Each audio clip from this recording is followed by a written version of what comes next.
with profound humble gratitude and love to all venerated enlightened masters. We bow to the Almighty in soulful gratefulness for gifting us with their holy blessed presence. May all beings be awakened by their divine grace. Part 4 of 4.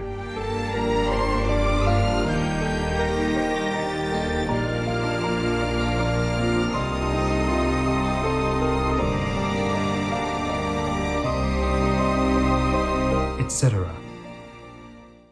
Our programs offer many languages. Please visit suprememastertv.com/schedule. Nos programmes offrent plusieurs langues. Veuillez visiter suprememastertv.com/schedule. Nuestros programas ofrecen varios idiomas. Visiten suprememastertv.com/schedule. 我们的节目提供多种语言，请看 suprememastertv.com/schedule.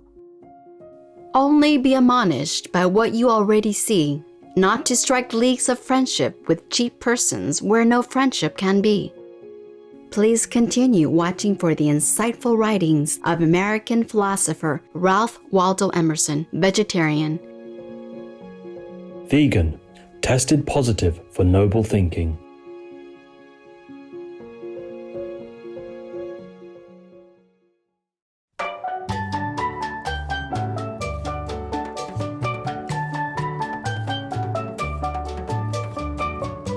Wise viewers, I'm Benita.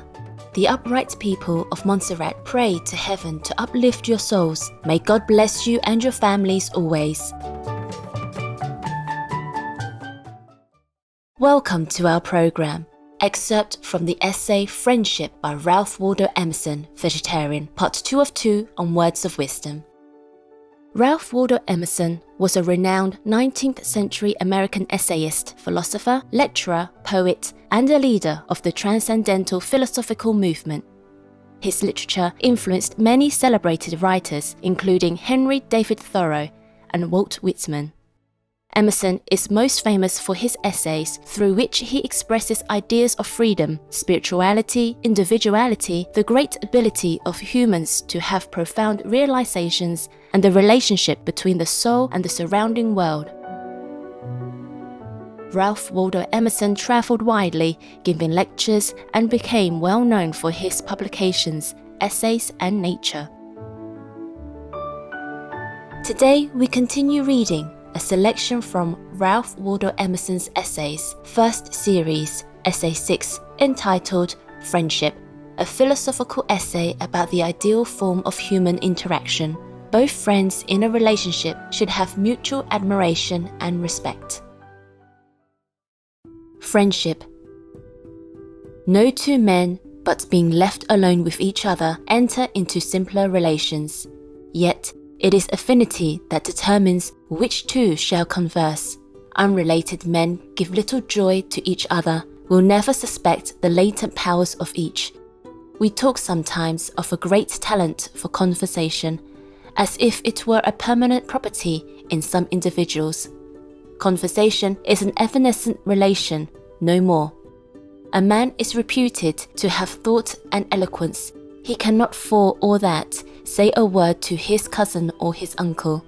They accuse his silence with as much reason as they would blame the insignificance of a dial in the shade. In the sun, it will mark the hour. Among those who enjoy his thought, he will regain his tongue. Friendship requires that rare mean betwixt likeness and unlikeness that piques each with the presence of power and of consent in the other party.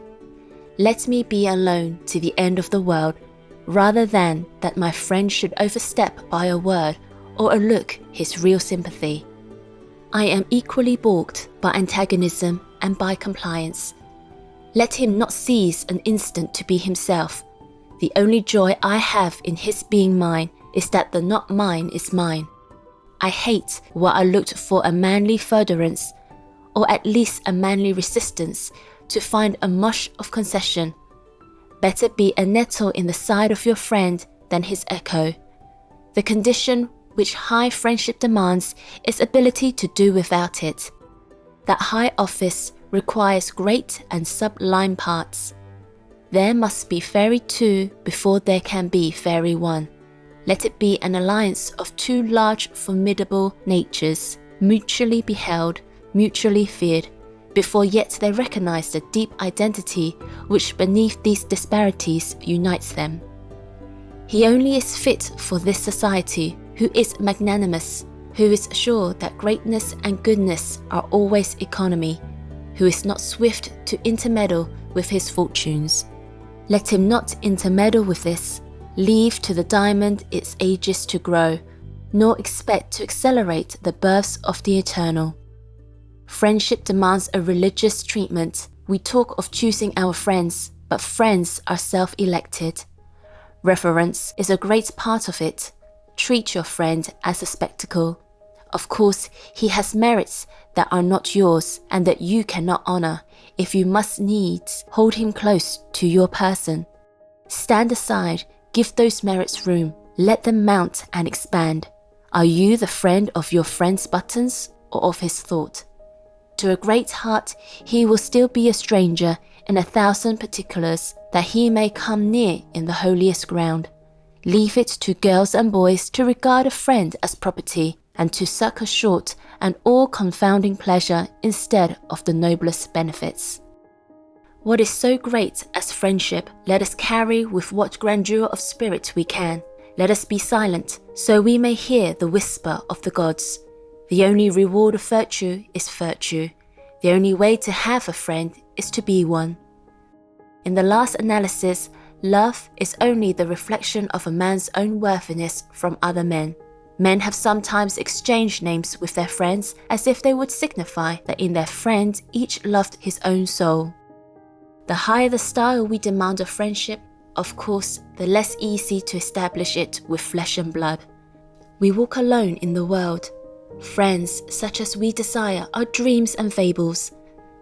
But a sublime hope cheers ever the faithful heart, that elsewhere, in other regions of the universal power, souls are now acting, enduring, and daring, which can love us and which we can love. Only be admonished by what you already see, not to strike leagues of friendship with cheap persons where no friendship can be.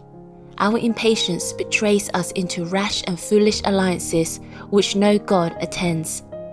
It is foolish to be afraid of making our ties too spiritual, as if so we could lose any genuine love.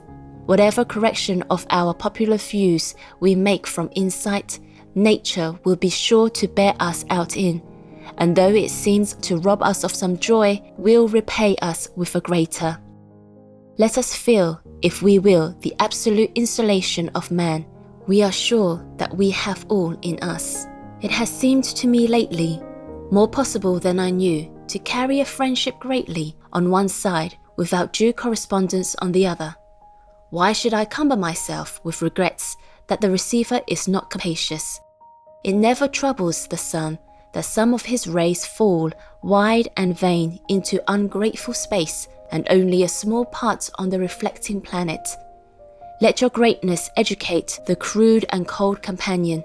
If he is unequal, he will presently pass away, but thou art enlarged by thy own shining. It is thought a disgrace to love unrequited, but the great will see that true love cannot be unrequited. True love transcends the unworthy object and dwells and broods on the eternal. The essence of friendship is entireness, a total magnanimity and trust. It must not surmise or provide for infirmity. It treats its object as a god, that it may defy both. I eat a lot of raw fruits and do fruit smoothies as well as green drinks. And that gives my body everything it needs to thrive. My recovery time is so much better. My energy is so much higher. My workouts are better. And in my competing days, 4 times I've been overall winner on bodybuilding. Will Tucker, vegan. Graceful viewers, it was wonderful of you to join us for today's Words of Wisdom. Coming up next is Beloved Mystic Sufi Poet Hafiz, Part 2 of 2. Please stay tuned to Supreme Master Television for more uplifting programming. May you always long for reunion with God and be blessed with the bliss of oneness. Our programs offer many languages. Please visit suprememastertv.com/schedule and suprememastertv.com/WOW.